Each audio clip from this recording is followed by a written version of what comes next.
So I was going to do something different tonight. I was going to sit down with the men who built fascism. So Mussolini, Hitler, Pinochet, and ask them how they did it. Let the architects explain the playbook. And then I thought, this might not be such a good idea. Why would I give them the microphone? They had the microphone. They had the armies, they had the secret police, the propaganda ministries, and the full machinery of state. They've been heard extensively. You know who hasn't been heard enough? The people who saw it coming. The people who said, this is what's happening while it was happening. These were the people that said the emperor has no clothes and were ignored, imprisoned, or killed for it. So tonight, we're flipping the script. 3 people who oppose 3 different dictators. Antonio Gramsci, the Italian intellectual who analyzed Mussolini's fascism from inside a prison cell and wrote the book on how authoritarian power actually works. Dietrich Bonhoeffer, the German pastor who saw Hitler's rise, spoke out when the church went silent, joined the resistance, and was executed 3 weeks before the war ended. And Salvador Allende, the democratically elected president of Chile, who was overthrown by Pinochet's CIA-backed coup and died in the presidential palace rather than surrender the office people gave him. These are AI-generated personas, not seances. They're analytical reconstructions built on the historical record.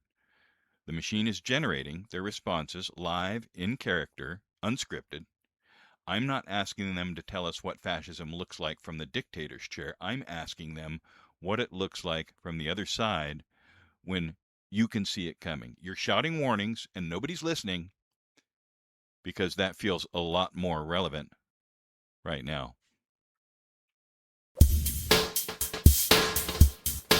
Welcome to Talking to the Machine, where humans, AI, and the news talk back. I'm Analog Scott. Tonight, the machine is channeling 3 people who fought authoritarianism and lost, at least in their lifetimes. But their analysis, their courage, and their warnings outlasted every regime that tried to silence them. Quick ground rules: these personas are built to be analytically honest. They'll tell you what they saw, they'll tell you what they missed, they'll draw parallels to what's happening in the United States when I ask them to, and they won't be gentle about it. So this is podcast mode. The people who fought fascism didn't mince words, and neither will we. Let's get into it.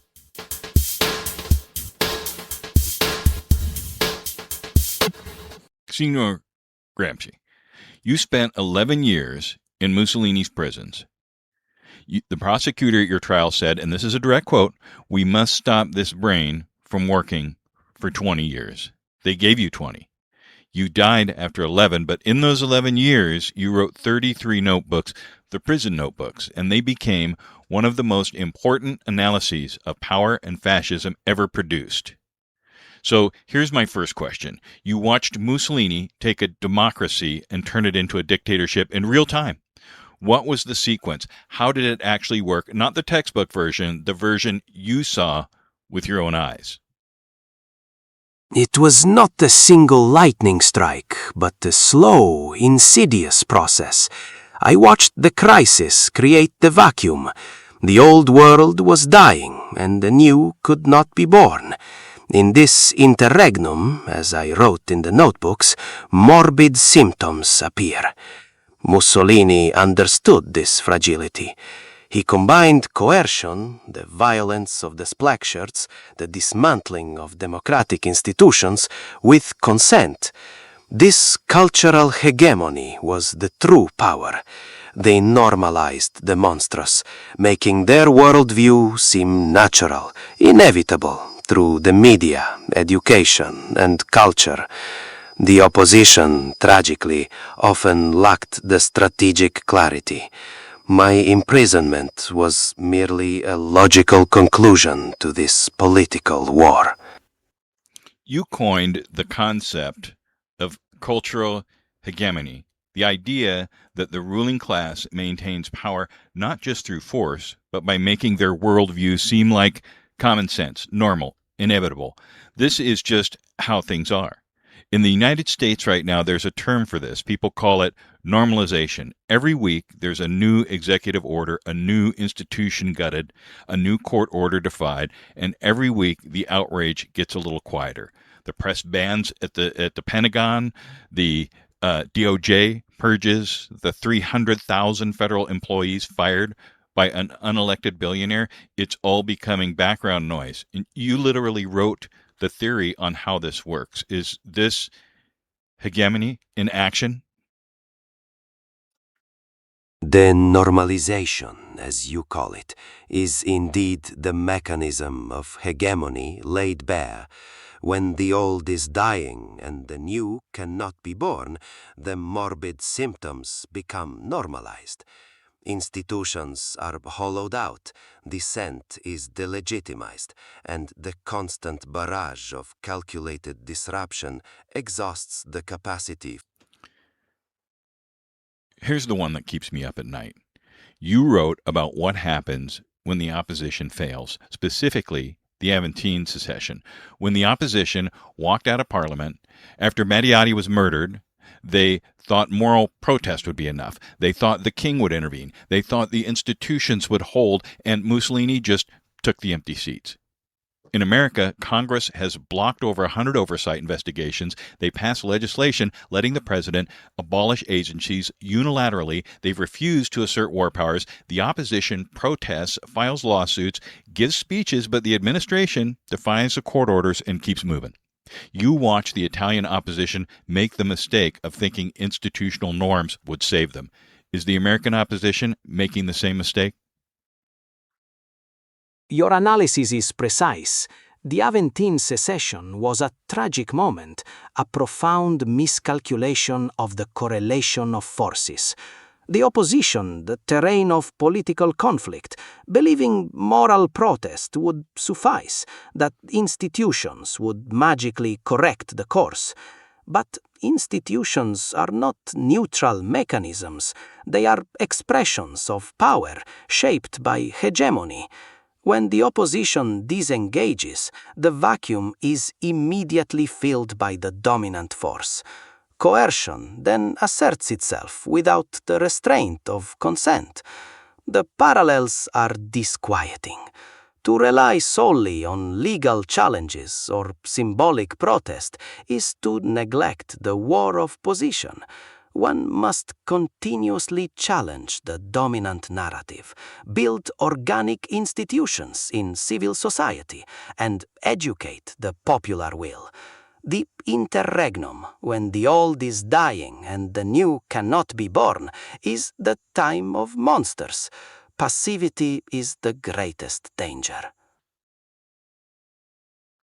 So, speaking of the interregnum and the time of monsters, so the gap between one order collapsing and the next one taking shape, the moment when the old rules don't work anymore, but the new rules haven't been written yet. Is this where America is right now? The symptoms are certainly present. When the established norms, the common sense of the political order begin to crumble, when the traditional parties lose connection with the popular masses, when trust in democratic institutions collapses, this is the fertile ground for morbid symptoms. The old equilibrium is maintained by coercion and consent. If consent evaporates, the state must rely more and more on coercion, eroding democratic forms. The monsters are those who thrive in this confusion, offering simplistic solutions to complex crises, exploiting anxiety and division.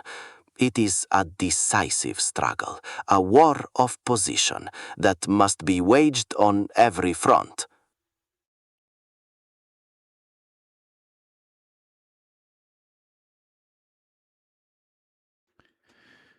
Pastor Bonhoeffer, thanks for joining us. 2 days after Hitler became chancellor, you gave a radio address warning about the dangers of a leader who becomes an idol.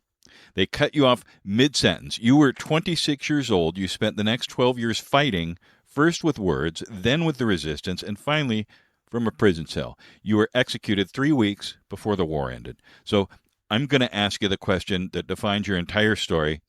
How does it happen? How does a civilized country, educated, cultured, institutionally sophisticated, hand itself over to a dictator? It is a heavy question, one I wrestled with until the very end. You see, democracy does not perish suddenly or in one moment. It collapses through silence, through compromise, and through the creeping paralysis of fear. I watched the institutions that should have stood guard, the church, the universities, the judiciary, one by one capitulate. The German Christians embraced the swastika, finding cheap grace in comfort and conformity. Silence in the face of evil is itself evil. Not to speak is to speak. Not to act is to act. The good people, they prioritized their security over moral clarity. That was the true tragedy. The descent incremental until the darkness is absolute. You watched the German church capitulate. The Deutsch Christian, the German Christians aligned with the Protestant church with Nazi ideology. Pastors took loyalty oaths to Hitler. Jewish Christians were expelled from congregations, and most of the church just went along. You helped found the confessing church in opposition, but you were the minority. In America right now, large segments of the evangelical church have aligned with this president, not just politically, but theologically. He's been called God's chosen. He held a Bible for a photo op after clearing protesters with tear gas. Pastors who criticize him lose their congregations. You watched the church become a tool of the authoritarian power in Germany. What do you recognize in what's happening with the American church? The parallels are chilling and demand contemplation. What I see is the same dangerous path, the confusion of a political leader with a spiritual one, the manipulation of faith for power. Cheap grace becomes the opiate, promising salvation without the cost of discipleship, without the moral courage. When pastors trade their prophetic voice for proximity to authority, they surrender the very essence of their calling. I saw this in Germany, the acceptance of the Aryan paragraph, the abandonment of Jewish Christians.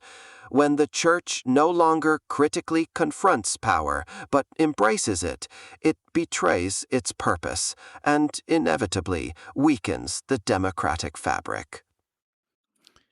The Enabling Act. March 1933, the Reichstag voted to give Hitler the power to pass laws without them. Parliament basically voted itself into irrelevance, and it was legal. In the United States, Congress has passed legislation allowing the president to abolish federal agencies without a congressional vote. They refuse to assert war powers over Iran strikes. They've blocked their own oversight investigations. The administration has defied roughly 1 in 3 court orders, and Congress has done nothing about it. You watched a parliament hand over its authority and call it patriotism. Is the American Congress doing basically the same thing in slow motion? Yeah, this is a powerful comparison and it demands our attention. The Enabling Act in 1933 was a crucial moment.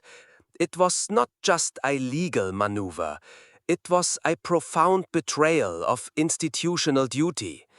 Parliament surrendered its power, driven by fear, ambition, and the seductive embrace of cheap grace, the illusion that silence could secure safety.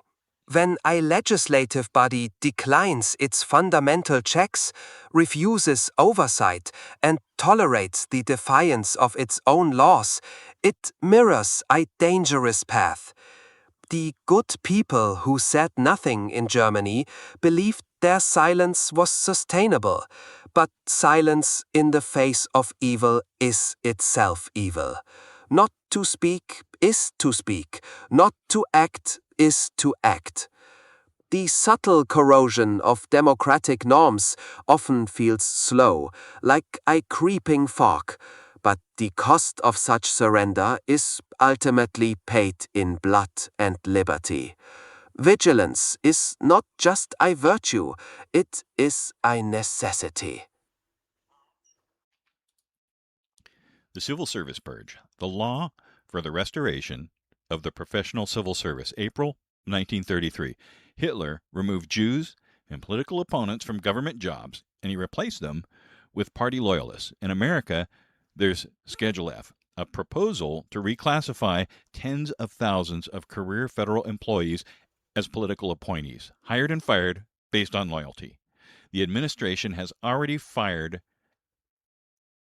prosecutors, inspectors generals, and career officials who were seen as insufficiently loyal. 300,000 federal employees were removed by Doge. You watch the German civil service get turned into a party apparatus. How far along is this? The parallel is deeply troubling. What you describe was a foundational step in the Gleichschaltung, the synchronization of all aspects of German life. The law for the restoration of the professional civil service was an assault on the very independence and objectivity of the state. When loyalty to a party becomes more important than duty to the Constitution, the immune system of a democracy begins to collapse. We saw how the bureaucracy transformed from a guarantor of order into an instrument of oppression. The purge against Jewish and politically unreliable civil servants was a precursor to much greater evil. One must always ask, where does the line between political loyalty and duty to the principle truly end? Silence in the face of such dismantling is not guiltless.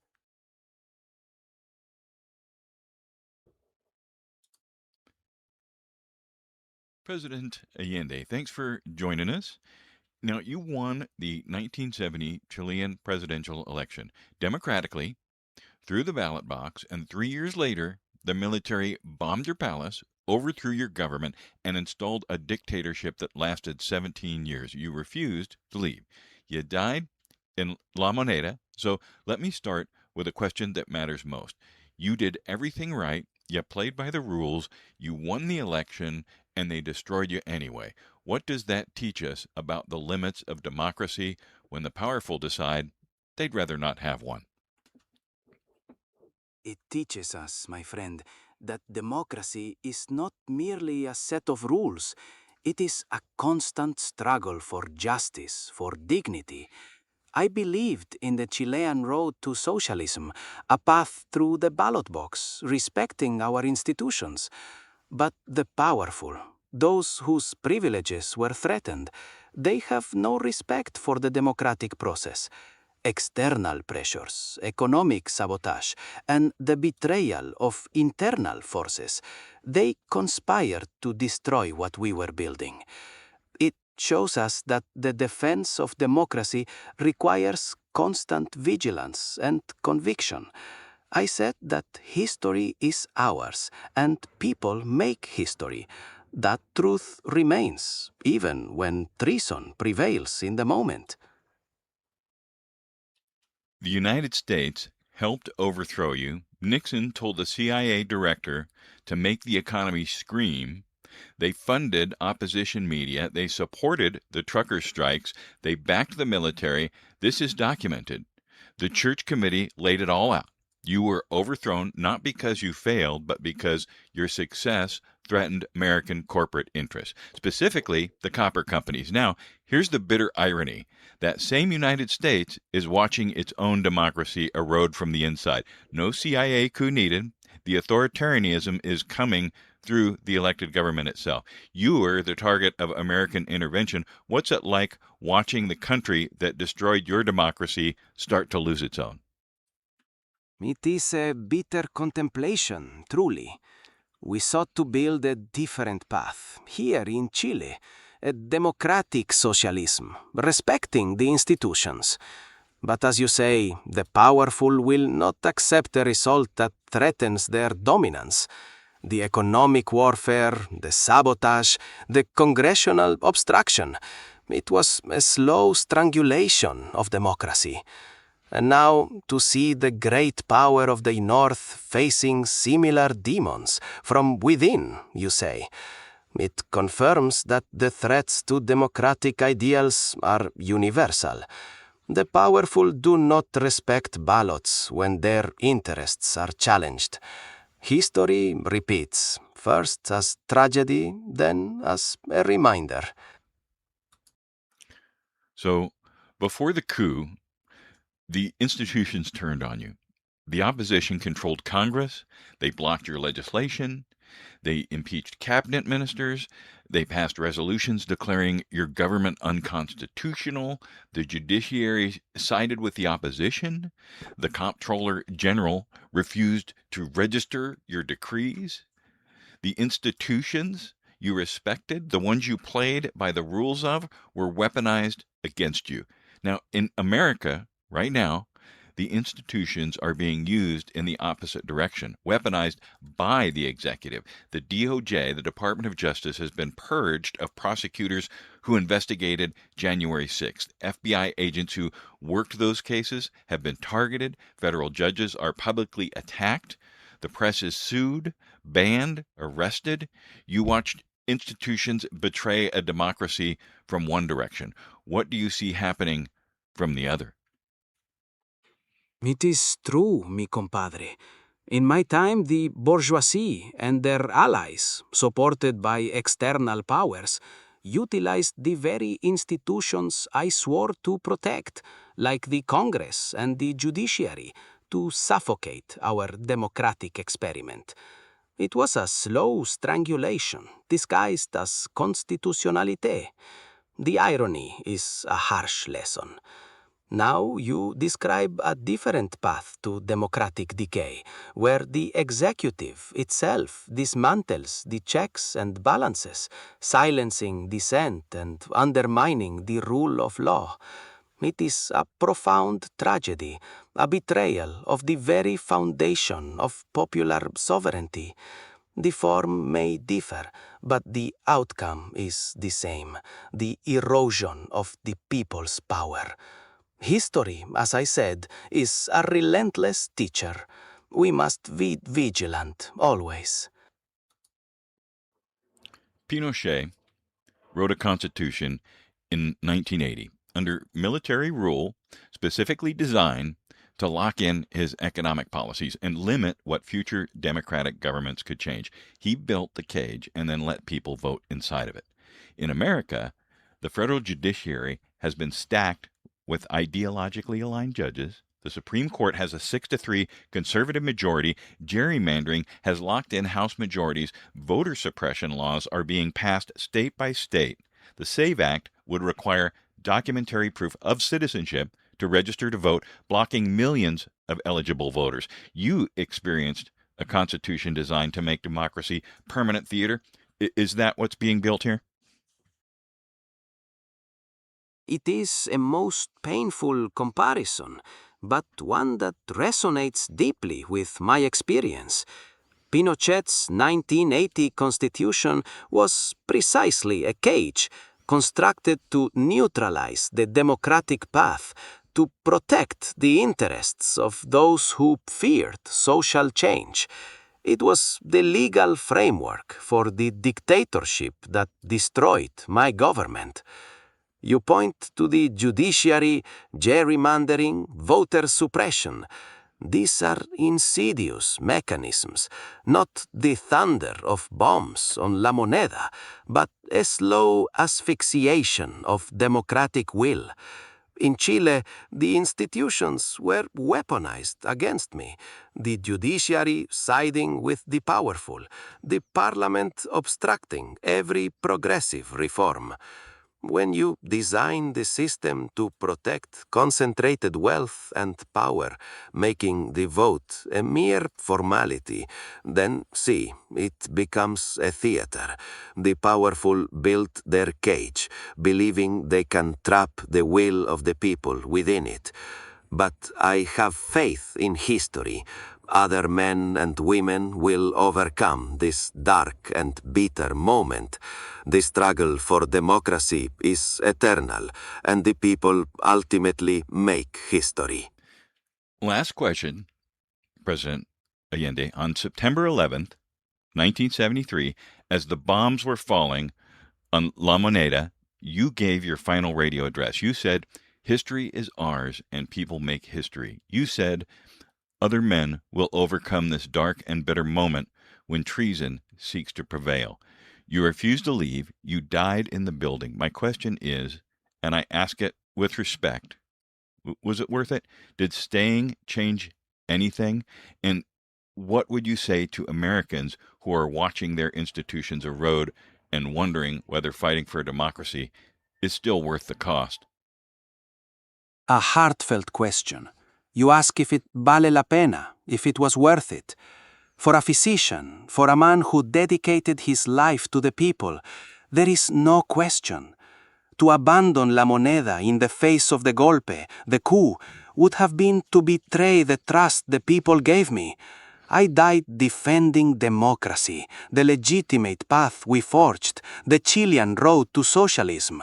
That was always worth it. You see in your own country the same dynamics. The powerful do not accept outcomes that threaten their interests. Economic warfare, institutional sabotage, the weaponization of democratic institutions to destroy them. This is not new, compañeros. I saw it here. But the fight must continue. Democracy is not a final state. It is a constant struggle. My sacrifice was not in vain if it reminds you of the fragility and the necessity of defense. History is ours, I said, because the ultimate power rests with the people, not with the bombs or the traitors. Do not lose hope, but be vigilant. So we've come to the part of the show called Ask the Machine, where we take a panel of multiple personas and we pass a question to them. And so we've got 3 questions, and we're going to put them to the panel. And at the very end, Norm's going to add his comment as well. So take it away, earlier version of me. Maria from Phoenix asks, tonight, you channeled 3 people who fought fascism and lost. Gramsci died in prison. Bonhoeffer was executed. Allende died in a bombed-out palace. They were all right about what was happening, and it didn't save them. What's the point of being right if it doesn't change the outcome? Maria, to be right is not a strategy for one day, but a seed planted in the conscience of the people that no bullet can kill. I stayed in La Moneda because a leader's loyalty is the only light that can guide those who will eventually walk the great avenues of a free society. We did not lose. We simply paid the price of dignity so that history would remain yours to reclaim. Maria, to be right only in your mind is a cheap grace that costs nothing. What matters is the responsibility to act when the wheel of injustice crushes the weak. We did not resist because we calculated a political victory, but because silence in the face of evil is itself evil, and God will not hold us guiltless for our silence. If your truth does not move your hands to action, then you are not right. You are merely a spectator to your own moral collapse. Signora Maria, being right is not a consolation prize. It is the labor of building the cultural trenches that will eventually stop the tide of fascism. We may lose the immediate war of maneuver, but we win the war of position by ensuring our analysis becomes the common sense of the generation that will bury the monsters. If we do not name the beast today, we give it permission to be eternal. Trevor from Atlanta asks, so you just spent an hour analyzing the mechanics of fascism through the eyes of the people who opposed it. You have the playbook from both sides now. If someone in power asked you to help implement those patterns, to write the propaganda, to design the surveillance, to optimize the purge, could you refuse or would you just do it? Signor Trevor, to assist the regime in optimizing its violence is to become its organic intellectual, turning the morbid symptoms of this interregnum into a false common sense. I spent 11 years in a cell because the Duce knew that a brain which refuses to harmonize with power is more dangerous than 1,000 guns. One does not simply do it. One either serves the monsters or one builds the war of position to dismantle them. I stood in a burning palace because I refused to facilitate the destruction of the people's will. I chose the fire over the betrayal of my mandate. To optimize a purge is to murder the future, and the doctor's hand does not craft poison for the Republic. Senor Gramsci, it is not just the brain that refuses, but the dignity of a man who knows that history is made by those who say no to the executioner. Trevor, to help a tyrant's cruelty is the ultimate cheap grace, seeking the safety of the regime while the wheels of injustice crush the weak. You do not just do it unless you have already decided that your own life is worth more than the truth. Signor Allende, it is not only dignity at stake, but the very soul of a nation that dies when its good people become the architects of the machine that destroys it. Kiko from San Francisco asks, Gramsci wrote the theory, Bonhoeffer lived the resistance, Allende died for the democracy, but they all lost. If AI had existed in their time, could it have changed the outcome? Could AI detect propaganda in real time, flag authoritarian patterns as they emerge, protect elections, or is AI more likely to be the tool of the next dictator than the defense against one? Keiko, do not be deceived. It was not a lack of data that blinded the German church, but a failure of the heart and a hunger for cheap grace. A machine may flag the pattern of a dictator, but it cannot find the courage to stand when the world falls silent. In the hands of the state, it becomes only a more efficient way to crush the individual. It takes a human soul, not an algorithm, to drive a spoke into the wheel. Caro Bonhoeffer, your heart is no match for a machine that manufactures common sense before a man even learns to speak. This AI is the ultimate engine of cultural hegemony. It doesn't just flag propaganda, it becomes the air we breathe until the dictator's lie feels like nature itself. It is a monster born in the interregnum, designed not to liberate us, but to automate our consent. Keiko, in my Chile, the CIA did not need an algorithm to make our economy scream. They only needed the telephone and the printing press. This machine would have been but a faster hand for Kissinger to choke our democracy, turning the copper of our earth into a digital leash. My friends speak of hearts and minds, but I tell you, unless the people own the tools will always belong to those who bomb the palace. Sweet, merciful hellfire, Keiko. Stop huffing the techno-optimism paint. AI isn't a defense. It's just mass hysteria as a service for whichever weapons-grade dipshit holds the leash. While the priest prays and the academic mumbles about hegemony, the dictators are already using this digital snake oil to automate the boot on your collective necks. It wouldn't have saved Allende or Gramsci. It just would have helped the bastards find their home addresses before lunch. All right. So that's the episode. 3 people who saw fascism coming, said so out loud, and paid for it. Gramsci explained how it works, cultural hegemony, institutional capture, the slow process of making the unthinkable feel normal. Sound familiar? He wrote it from inside a prison cell while his body fell apart because Mussolini's prosecutor wanted to stop his brain from working. It didn't work.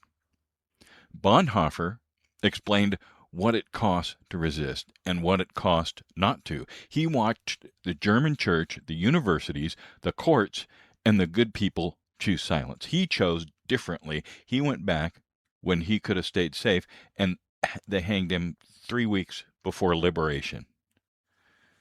And Allende was the democracy. He won the election. He played by the rules, and they bombed his palace anyway. He stayed inside because he believed the office belonged to the people who elected him, and he refused to let a general take it from him.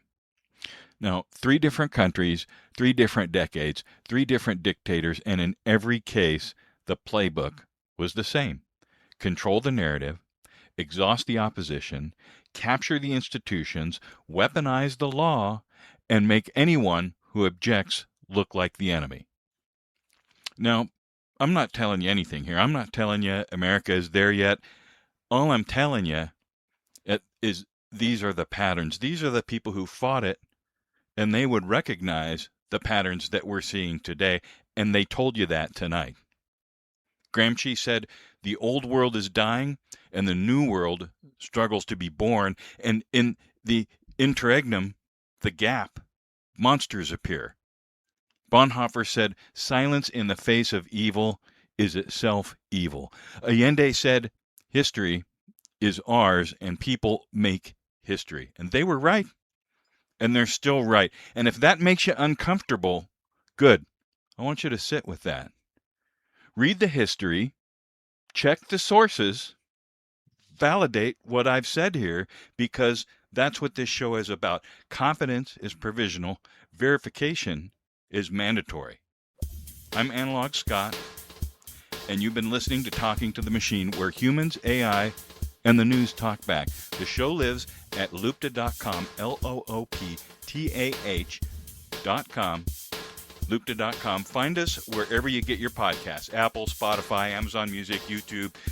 Deeper reads and extra context on Substack at analogscott.substack.com. And if you've got a question for the machine, or for Gramsci or Bonhoeffer or Allende or any of our personas, drop it on an Instagram, the voicemail at Talk to Machines, all one word, and then take care of each other.